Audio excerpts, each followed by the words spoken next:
hello hi मु आशा करुँची T गरम आपने समस्ते बहुत भलरे थे क्या भी गरम लगुन तो मुझे गरम जाऊँगी माछ आउ चिंगुड़ी पोईराई करी तो सेपटे कड़े तेल गरम कर माछ को सब भाजी नेबी एपटे मु पोई शाग आउ कि परिवा से पकई जमीक कखारू आलू सब ताकू संतुली नेबी तापर चिंगुड़ी की भी भाजी सारी मुझे गोटे कड़े बस तेल फुटण दे पिज पकईदेवी पिज भाजला टमाटो पकई हल्दी लुण लंका गुंडा दे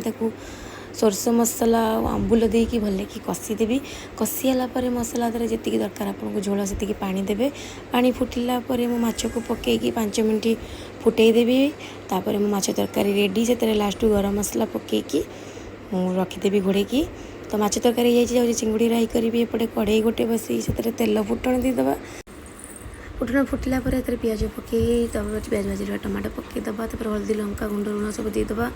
पिज रसुण अदा बाटी रखी से मसला देदेवी मसला कषिगला भाजी रखा चिंगुड़ी और शाग को पकईकी भल भाव आम